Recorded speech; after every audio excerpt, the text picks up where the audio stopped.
नमस्कार। आज का डीप डाइव हमें ले जा रहा है मध्य प्रदेश। जगह है छिंदवाड़ा रेलवे जंक्शन।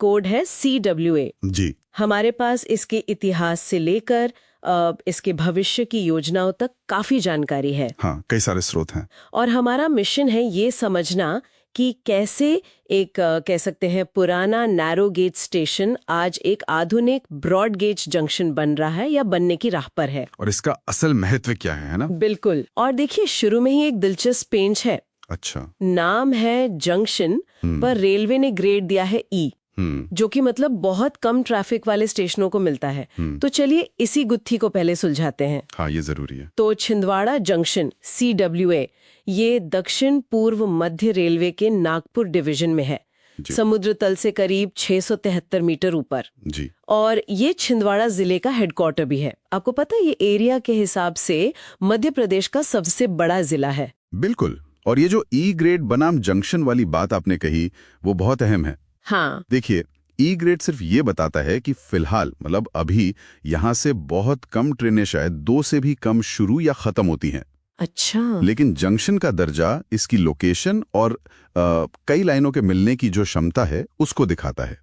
तो मतलब पोटेंशियल है। हाँ, पोटेंशियल है।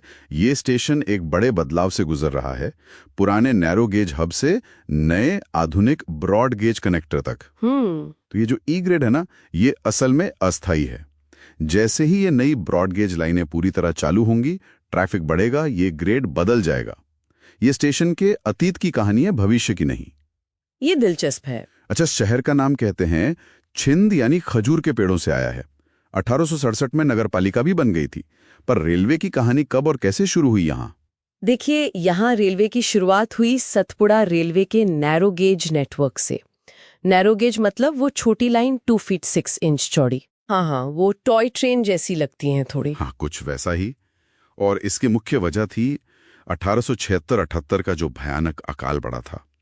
उसके बाद अनाज पहुंचाना और साथ ही खनिज, खासकर पेंच घाटी का जो कोयला था, उस तक रेल की पहुंच बनाना। अच्छा, मतलब रिसोर्स मोबिलाइजेशन। बिल्कुल। 1903 से 1913 के बीच यहाँ गोंदिया से नैनपुर, जबलपुर, पेंच कोलफील्ड और नागपुर के इटवारी स्टेशन से लाइनें जुड़ी गई। बाप रे। सोचिए, ये पूरा नैरो गेज नेटवर्क 1000 किलोमीटर से भी ज्यादा लंबा था। 1000 किलोमीटर, वो भी नैरो गेज पे। उस जमाने के हिसाब से तो ये बहुत ही बड़ा नेटवर्क रहा होगा। जी हाँ, बहुत महत्वपूर्ण नेटवर्क था ये। फिर आया वो बड़ा बदलाव, ब्रॉड गेज में बदलने का फैसला। 2015 में नैरो गेज बंद कर दिया गया है ना? हाँ, 2015 में बंद हुआ गेज कन्वर्जन के लिए। और सुना है ये जो नागपुर छिंदवाड़ा सेक्शन है, करीब 146 किलोमीटर, इसे बदलने में ही 1512 करोड़ रुपए लगे।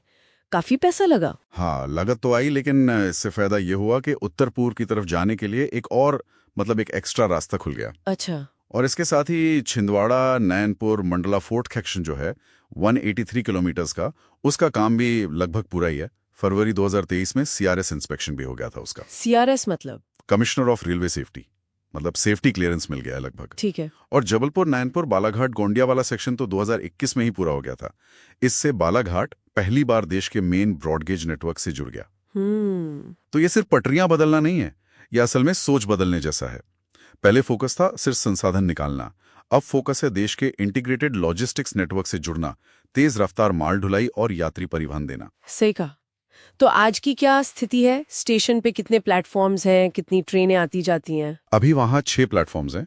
करीब 10 ट्रेन वहां रुकती हैं और 6 ट्रेन वहीं से शुरू होती हैं और 6 वहीं खत्म होती हैं। तो E ग्रेड के हिसाब से तो ये नंबर ठीक ठाक लगता है। हाँ। और कनेक्टिविटी बड़े शहरों से जुड़ा है। हाँ, E ग्रेड के बावजूद दिल्ली के लिए पतालकोट एक्सप्रेस है, अमृतसर और इंदौर के लिए पंचवैली पैसेंजर एक्सप्रेस चलती है, नागपुर, जबलपुर जैसे बड़े शहरों से तो सीधी कनेक्टिविटी है ही। तो ये कनेक्टिविटी तो दिखाती है कि स्टेशन महत्वपूर्ण है, ग्रेड चाहे जो हो। बिल्कुल, ये कनेक्टिविटी दिखाती है कि E ग्रेड बस आज के ट्रैफिक का एक स्नैपशॉट है।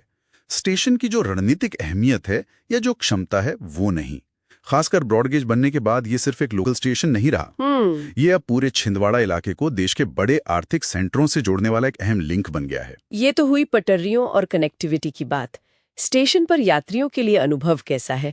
क्या सुविधाएं वगैरह है? देखिए, जो बेसिक चीजें होती हैं, टिकट काउंटर, वेटिंग रूम, वो तो है ही। जी।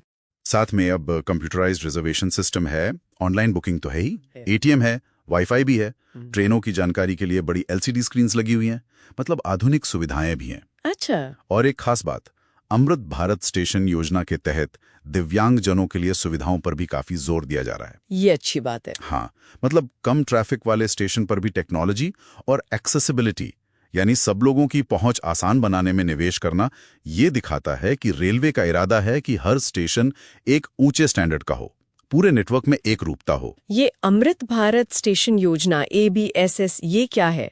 आपने जिक्र किया कि छिंदवाड़ा भी इसका हिस्सा है। हाँ बिल्कुल, ABSS एक बहुत बड़ा राष्ट्रीय प्लान है जिसके तहत देश भर में करीब 1275 स्टेशनों को आप कह सकती हैं चमकाने का प्लान है। 1275 स्टेशन? हाँ, और कुल बजट भी काफी बड़ा है, करीब 24,470 करोड़ रुपए का। वाह! तो इसमें होता क्या है? सिर्फ रंगाई पुताई? मैंने सिर्फ रंगाई पुताई नहीं, इसमें स्टेशन का पूरा मास्टर प्लान तैयार करना है, सुविधाएं बेहतर करनी है, साफ सफाई पर ध्यान देना है, मुफ्त वाईफाई देना है। एक और चीज है, one station one product, kiosk, मतलब स्टेशन पे ही लोकल प्रोडक्ट्स बेचने के लिए जगह। अरे वाह, ये तो बढ़िया है। हाँ, फिर स्टेशन की बिल्डिंग में लोकल आर्किटेक्चर की झलक दिखे, शहर की दूसरे ट्रांसपोर्ट जैसे बस, टैक्सी से आसानी से जुड़ा हो, और सबसे बड़ी बात, क्या? स्टेशन को सिर्फ ट्रेन पकड़ने उतरने की जगह नहीं, बल्कि एक सिटी सेंटर जैसा बनाना, एक ऐसी जगह जहां लोग आएं, मिलें, शायद कुछ खरीदारी भी करें। सिटी सेंटर, ये तो काफी महत्वाकांक्षी सोच है। तो ये सब मिलकर छिंदवाड़ा और आसपास के इलाके के लिए कितना महत्वपूर्ण होगा? देखिए, बहुत ज्यादा। एक तो ये पांडुरना, परासिया जैसे लोकल स्टेशनों से जुड़ा है, और नागपुर, जबलपुर, भोपाल जैसे बड़े जंक्शनों से भी। हाँ। शहर के अंदर भी बस, टैक्सी, ऑटो आसानी से मिल जाते हैं। तो ये पूरी कनेक्टिविटी जो है वो इलाके की अर्थव्यवस्था के लिए कह सकते हैं जान है। अर्थव्यवस्था मतलब क्या क्या है वहाँ? वहाँ कोयला निकलता है, कपास की खेती होती है, आलू बहुत होता है, लकड़ी का कारोबार है, रेमंड्स का प्लांट है, WCL यानी वेस्टर्न कोलफील्ड्स लिमिटेड है, हिंदुस्तान यूनिलीवर जैसी बड़ी इंडस्ट्रीज भी हैं। अच्छा, काफी कुछ है। हाँ, तो इन सब के लिए माल ढुलाई में रेलवे एक लाइफलाइन का काम करता है।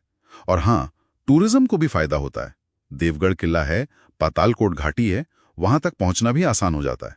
तो कुल मिलाकर छिंदवाड़ा जंक्शन की कहानी एक पुरानी छोटी सी नैरोगेज लाइन से शुरू होती है, जी। फिर ई ग्रेड के उस विरोधाभास से गुजरती है, और अब ब्रॉड गेज बदलाव और अमृत भारत योजना के जरिए एक आधुनिक और रणनीतिक तौर पर अहम केंद्र बनने की तरफ बढ़ रही है। लाकर क्षेत्रीय विकास को, रीजनल डेवलपमेंट को रफ्तार देने की कोशिश है। और चलिए इस बातचीत के अंत में श्रोताओं के लिए एक सवाल छोड़ जाते हैं। जब रेलवे स्टेशनों को सिर्फ ट्रांसपोर्ट हब न मानकर उन्हें सिटी सेंटर की तरफ विकसित किया जाएगा, तो ये छिंदवाड़ा जैसे शहरों के सामाजिक और आर्थिक माहौल को, मतलब सोशल और इकोनॉमिक फैब्रिक को किस तरह बदल सकता है? सोचने वाली बात है।